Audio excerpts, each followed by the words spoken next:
Before I start the video, I want to say that a lot of people watch my videos without a subscription. If my content resonates with you, you could subscribe to the channel. Thus YouTube would promote it more, which in turn would motivate me to release and improve content more often. Thank you.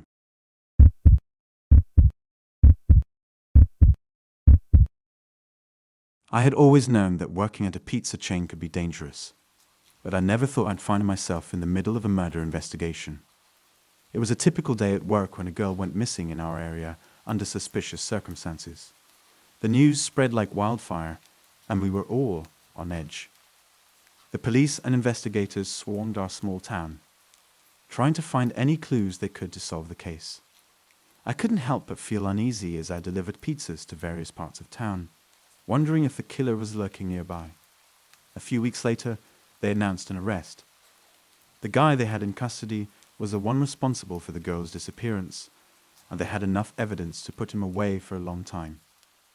I was scrolling through the news on my phone when I saw the name and face of the man they had arrested. My heart dropped. I had delivered to him before. His apartment complex was only a few blocks down the road, and I remembered him being difficult to deal with. He insisted that I come up to his unit, even though it went against company policy. I had a bad feeling about him, but I didn't think much of it at the time. As a young woman, I felt sick to my stomach thinking about what could have happened if I had gone inside that building. The thought of being in such close proximity to a murderer was enough to make me want to quit my job on the spot. But I knew I couldn't let fear control me. I continued working, delivering pizzas all over town. However, I made sure to be extra cautious when delivering to that complex.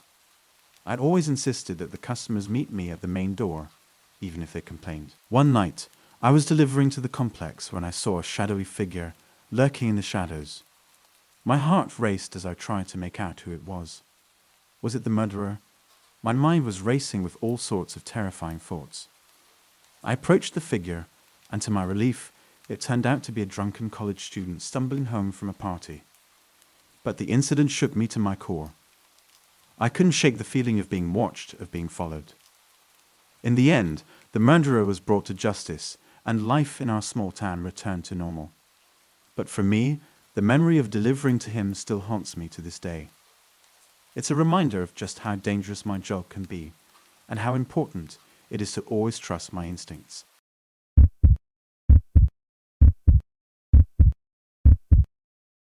I was just a pizza delivery guy trying to make a living, but one night changed my life forever.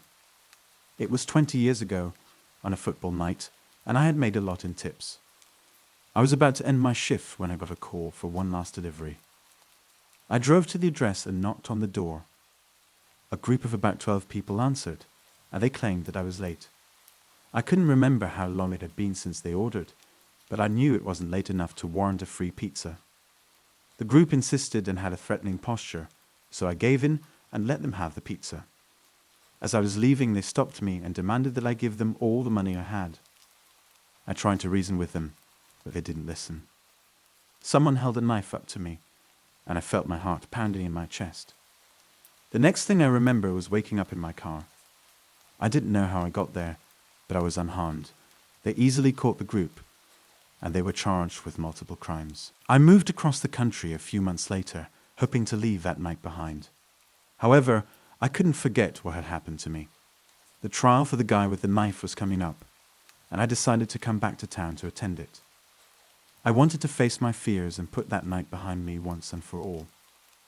As I sat in the courtroom, I couldn't help but feel nervous.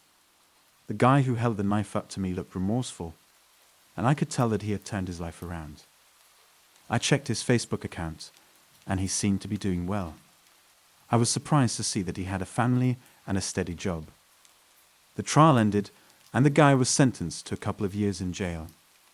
I was relieved that justice had been served, but I still couldn't shake off the fear that had gripped me that night.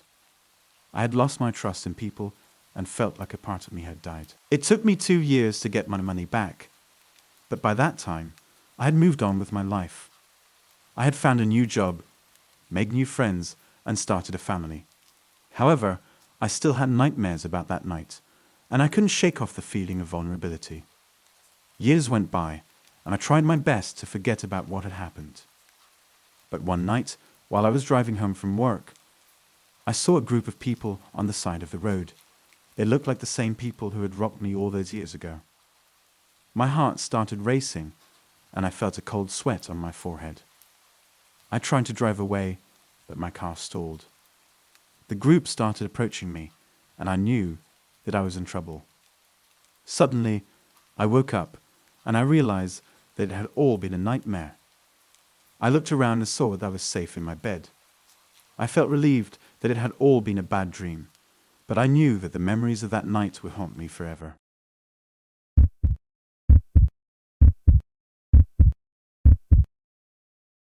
I still remember the feeling of the cold metal pressing against my temple as I stared at the ugly brown tile beneath my feet.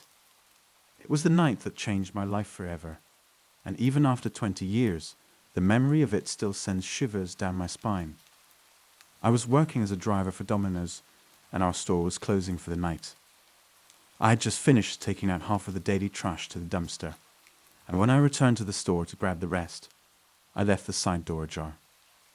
It was a mistake that I would regret for the rest of my life.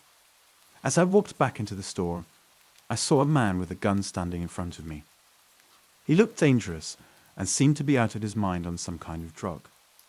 He brandished the gun in my face and demanded that I give him all the money I had. I froze, not knowing what to do. The seconds seemed to stretch into eternity as I tried to figure out a way to escape, but the man was too quick for me. He grabbed me by the collar and held the gun to my head. I could feel my heart pounding in my chest as I tried to reason with him. But he was beyond reason. He wanted the money and he was willing to kill me to get it. I handed over the cash, but he wasn't satisfied. He demanded more, and when I told him that was all I had, he became enraged. He hit me with the gun, and I fell to the ground, stunned and disoriented. The man laughed and ran off into the night, leaving me lying there in a pool of my own blood. When I finally came to, I was in the hospital. I had a severe concussion and several broken bones. The doctors told me that I was lucky to be alive. I was given a week off, but even after I returned to work, I was still a jumpy wreck for months. Every time the phone rang or someone came to the door, I jumped out of my skin. I was constantly on edge, always looking over my shoulder, afraid that the man would come back for me. About 3 weeks after the robbery, I was at a customer's door when he swung his door open and pointed a pistol in my face. I froze, not knowing what to do. The seconds seemed to stretch into eternity as I stared down the barrel of the gun. It was only when the man exclaimed, "It's just a joke. I thought you were my friends," and showed me that it was just an airsoft pistol, that I was able to breathe again. From that moment on, I knew that I had to protect myself. I carried my pistol every single day after the robbery. I never wanted to be caught off guard again. The guy with the airsoft pistol was super lucky my hands were full of pizza. If they weren't, I might have reacted differently. Over the years, I tried to move on from the robbery. I went to therapy and tried to put it behind me, but the memory of that night haunted me. I never forgot the sound of the gunshots ringing in my ears, or the feel of the cold metal against my skin. It was a moment that would define the rest of my life. Now, 20 years later, I still think about that night. I check the locks on my doors and windows every night before I go to bed, and I always carry my pistol with me. I don't want to be caught off guard again. I know that the man who robbed me is probably long gone, but the memory of what he did to me will never fade. It's a part of who I am now, a reminder that life can change in an instant.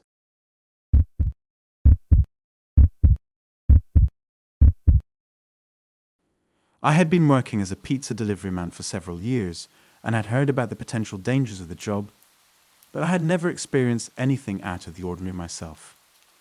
That was until one fateful evening when I received a delivery request to a particularly strange address. It was getting dark as I drove towards the address, which was located in a secluded area surrounded by bushes and trees. I remember feeling a bit uneasy as I pulled up to the small house, which looked like any other house at first glance, but there was no light coming from inside. I knocked on the door, but there was no answer. I stood there for about 15 minutes, calling out and knocking again, but still no response. As I was about to leave, I suddenly noticed that the light in the house had turned on.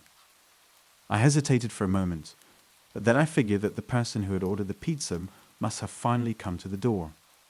As I approached the door, my heart began to race with fear. Suddenly, a man in a t-shirt ran out into the street. He was clearly not in his right mind and was holding something behind his back. At that moment, I was convinced that he had a knife, and I knew that I had to act quickly if I wanted to get out of there alive. I jumped back into my car and sped away as fast as I could. Once I was safely away from the strange man, I called the police to report what had happened.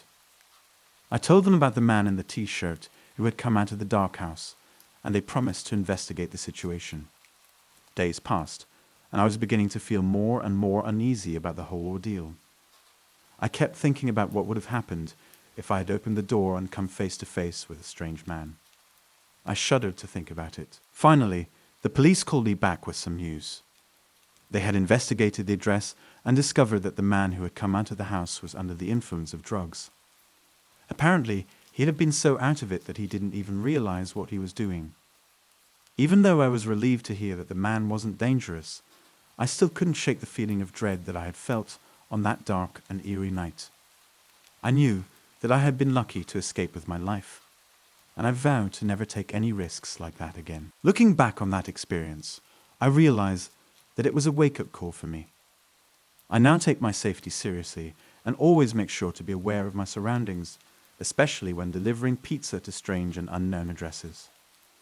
I learned that you can never be too careful when it comes to your personal safety, and that you should always trust your instincts, even if it means driving away from a delivery or walking away from a potentially dangerous situation.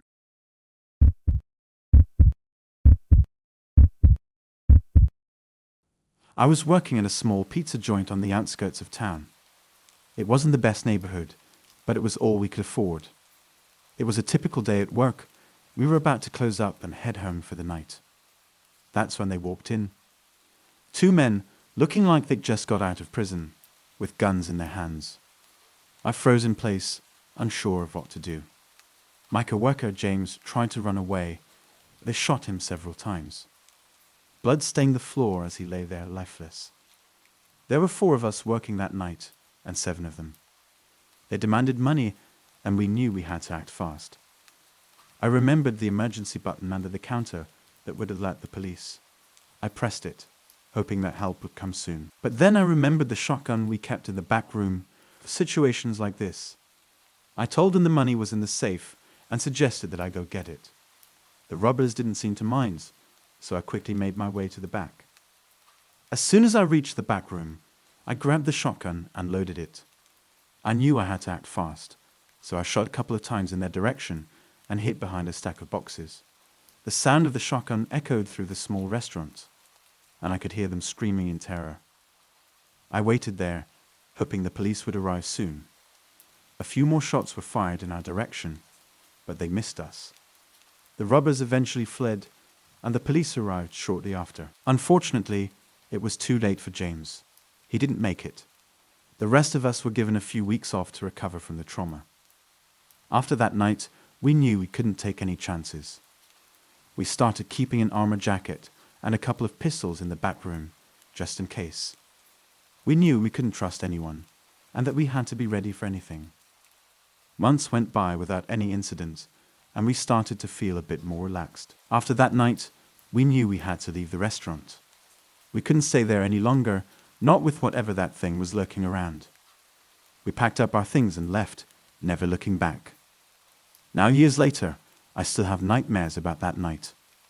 I can still hear James' screams and the sound of the shotgun going off. I know I did what I had to do to survive, but I can't help but wonder if it was all worth it. In the end, all I can say is that you should always be on your guard. You never know what's lurking around the corner, waiting to strike. And if you can, learn how to own a gun and protect yourself.